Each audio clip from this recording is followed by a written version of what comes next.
अस्सलाम वालेकुम students. Last time हमने इंडक्टिव इफ़ेक्ट के बारे में डिस्कस किया था कि इंडक्टिव इफ़ेक्ट क्या होता है, इंडक्टिव इफ़ेक्ट की टाइप्स क्या हैं। तो आज हम देखेंगे कि इंडक्टिव इफ़ेक्ट की मदद से हम कैसे किसी भी मॉलिक्यूल की या कंपाउंड की relative strength of acid and base find out कर सकते हैं। तो सबसे पहले हम आज देखेंगे कि एसिड क्या होता है और बेस क्या होती है। तो एसिड वो सब्सटेंस है जो अपना प्रोटॉन लूज करे, मीन जो अपना जितना जल्दी अपना प्रोटॉन लूज करेगा उतना स्ट्रॉन्ग एसिड। और बेस क्या है? बेस ऐसा सब्सटेंस है जो प्रोटॉन को एक्सेप्ट करे, जितना जल्दी अपना प्रोटॉन एक्सेप्ट करेगा उतना वो क्या हमारे पास होगा, स्ट्रॉन्ग बेस होगी। तो यहाँ पे हम देखते हैं कि एग्जांपल लेते हैं जी, जो क्लोरोएसिटिक एसिड है वो 100 times more acidic then acetic acid. ये इंपॉर्टेंट शॉर्ट क्वेश्चन है कि जो क्लोरोएसिटिक एसिड है वो एसिटिक एसिड से 100 गुना क्यों स्ट्रॉन्ग एसिड है, उसकी वजह क्या है? उसकी वजह ये है कि हम यहाँ पे देखें तो एसिड है और ये क्या है, मीन सपोज एसिडिक एसिड है। जब इसको पानी में डिजोल्व, वाटर में डिजोल्व करेंगे तो वहाँ पे ये प्रोड्यूस करेगा स्ट्रॉन्ग बेस। क्या प्रोड्यूस करेगा? Strong base. और आपको पता है जितनी बेस स्ट्रॉन्ग होती है उतना एसिड वीक होता है। ये कंजुगेट बेस है और ये कंजुगेट एसिड है। अब सवाल ये है कि कंजुगेट एसिड कैसे बनता है और कंजुगेट बेस कैसे बनती है। एसिड जो प्रोटॉन दे, ऐसा एसिड जो प्रोटॉन दे, प्रोटॉन देने के बाद जो सब्सटेंस बनता है उसे बोलते हैं कंजुगेट बेस। और वो सब्सटेंस जो प्रोटॉन एक्सेप्ट करे तो वो बनता है कंजुगेट एसिड। तो यहाँ पे देखें जो एसिटिक एसिड है वो अपने जो प्रोटॉन है इसको लूज करके दे रहा है तो बन रहा है जिस क्या बन रहा है, स्ट्रॉन्ग बेस बन रही है। जो स्ट्रॉन्ग बेस होती है उसका एसिड वीक होता है। लेकिन अगर जो क्लोरोएसिटिक एसिड है वो ज़्यादा स्ट्रॉन्ग है, उसकी वजह क्या है? उसकी वजह ये है जो क्लोरीन है इसकी कैपेसिटी है, इसकी सलाहियत है, इलेक्ट्रॉन विथड्रॉइंग ग्रुप है, ये इलेक्ट्रॉन को विथड्रॉ करता है। जब इलेक्ट्रॉन विथड्रॉ करेगा तो इस ऑक्सीजन के ऊपर क्या होगी, चार्ज डेंसिटी कम हो जाएगी। जब चार्ज डेंसिटी कम होगी तो ये जो प्रोटॉन है इजीली यहाँ से रिमूव हो जाएगा। तो हमें पता है जो जितना जल्दी प्रोटॉन लूज करता है उतना स्ट्रॉन्ग एसिड बनेगा। तो यहाँ पे जो बेस बनेगी वो वीक बेस होगी, जितनी बेस वीक होगी उतना एसिड स्ट्रॉन्ग होता है। तो हम ये कह सकते हैं इलेक्ट्रॉन विथड्रॉइंग इफेक्ट है वो क्या करता है, वो एसिडिक स्ट्रेंथ को इंक्रीज करता है।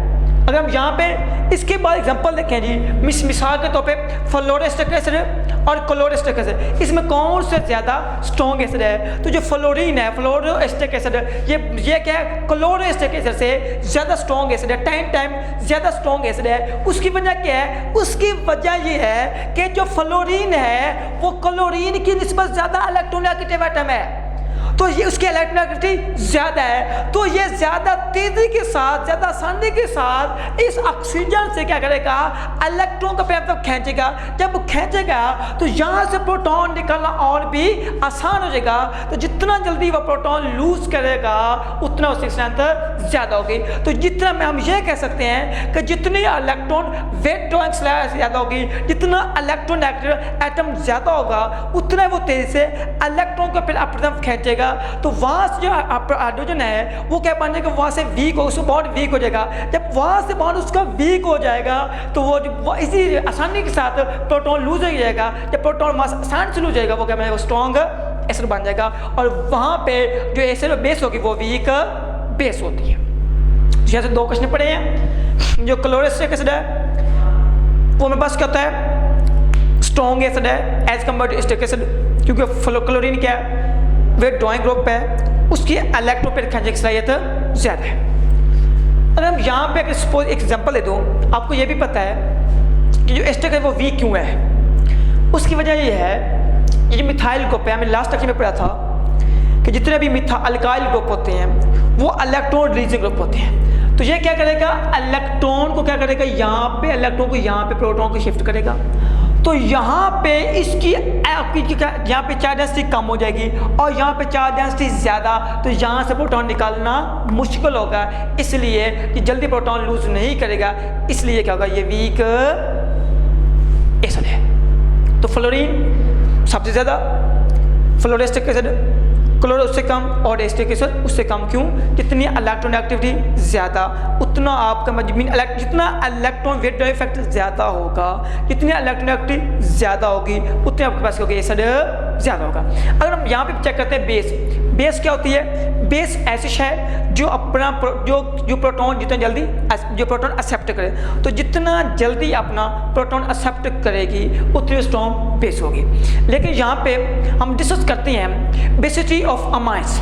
जितने भी अमाइंस ग्रुप हैं उनकी जो बेसिसिटी है वो डिपेंड करती है कि number of lawn present on nitrogen atom, कि नाइट्रोजन के पास कितने इलेक्ट्रॉन ज़्यादा हैं। जितने नंबर ऑफ इलेक्ट्रॉन नाइट्रोजन के पास ज़्यादा होंगे उतनी उसकी बेसिसिटी ज़्यादा होगी। अगर हम यहाँ पे बात करते हैं अमोनिया की, तो अमोनिया के पास क्या है, एक लोन पेयर है, तो क्या करेगा, ये अपना जो एक लोन पेयर है, प्रोटॉन पे क्या पॉजिटिव चार्ज है, तो ये अपना इलेक्ट्रॉन पे इसको डोनेट कर रही है, तो क्या बन रहा है, हमारे पास अमोनियम आयन बन रहा है, जिसको बोलते हैं कॉन्जुगेट एसिड। एक बात ज़हन में रख लें, एक बात ज़हन में रख लें, जितनी कॉन्जुगेट एसिड की वैल्यू ज़्यादा होगी उतना हमारे पास क्या होगा, वो वीक बेस होगी। जितनी कॉन्जुगेट एसिड की वैल्यू ज़्यादा उतना बेस क्या होगी, वीक होगी। इसी तरह इसके उल्ट देखें तो जितनी कॉन्जुगेट एसिड की वैल्यू कम होगी उतनी बेस स्ट्रॉन्ग होगी। यहाँ पे बजाय जो कॉन्जुगेट एसिड की वैल्यू आपको लगे बढ़ रही है, लेकिन वो बढ़ती नहीं है, क्योंकि जो एसिड स्ट्रेंथ जितनी वैल्यू जीरो के क्लोज होगी उतनी एसिड स्ट्रेंथ ज़्यादा, जितनी जीरो से दूर जाती जाएगी उतनी कॉन्जुगेट एसिड की वैल्यू कम होती जाएगी और बेस स्ट्रॉन्ग होती जाएगी। तो यहाँ पे इसकी जो पी की वैल्यू देखें 9.27 है, बाजार लग रहा है कि पी की वैल्यू क्या है, ज़्यादा, लेकिन कम है। क्यों, ये जीरो से ज़्यादा दूर जा रही है, जितनी जीरो से वैल्यू ज़्यादा दूर जाती जाएगी उतनी आपकी स्ट्रेंथ कम हो जाएगी, उतनी बेस स्ट्रेंथ ज़्यादा होती जाएगी।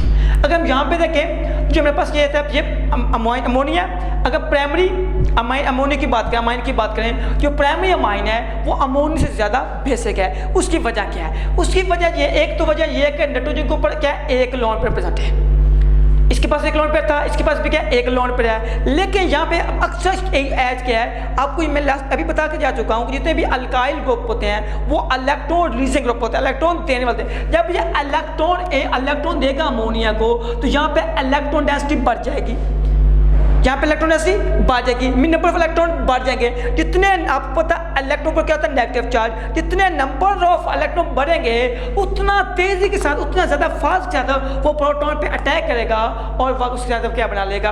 और इसकी वैल्यू देखें, इसकी पी की वैल्यू 10.6 है, ये मजीद वैल्यू कम हो रही है तो इसकी स्ट्रेंथ बढ़ रही है। इसी तरह जो स्कैंडियम आयन है उसकी वैल्यू यहाँ पे एक मिथाइल ग्रुप था, यहाँ पे 2 मिथाइल ग्रुप हैं, तो यहाँ पे और वैल्यू बढ़ जाएगी, तो इसकी वैल्यू और पी की वैल्यू और कम होती जाएगी।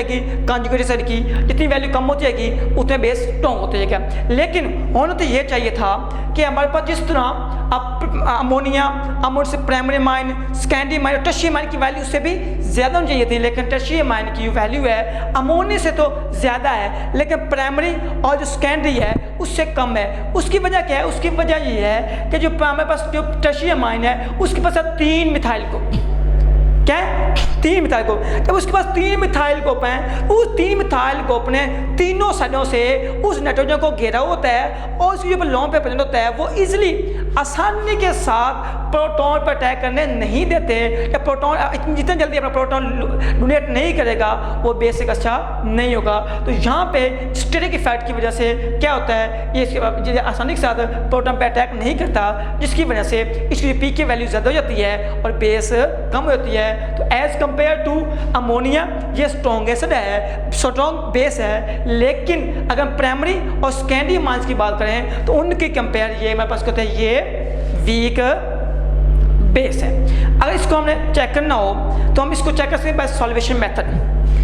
सॉल्वेशन क्या है, इसे भी किसी भी कंपाउंड के अंदर हल करके किसी भी सॉल्यूशन के अंदर, सपोज आप इसमें जो कॉन्जुगेट एसिड है इसको अगर हम वाटर के अंदर हल करें, पानी में डिसॉल्व करें, तो ये पानी के साथ हाइड्रोजन बॉन्डिंग शो नहीं करेगा। इसका मतलब क्या है कि ये अपना प्रोटॉन जल्दी डोनेट नहीं कर रहा। तो जो जितना जल्दी प्रोटॉन डोनेट नहीं करता वो एसिड, यहाँ पे क्या होगी, इसकी जो पी की वैल्यू इनकी निस्बत ज़्यादा हो जाएगी और जो हमारी इसकी जो बेसिक वैल्यू है वो कम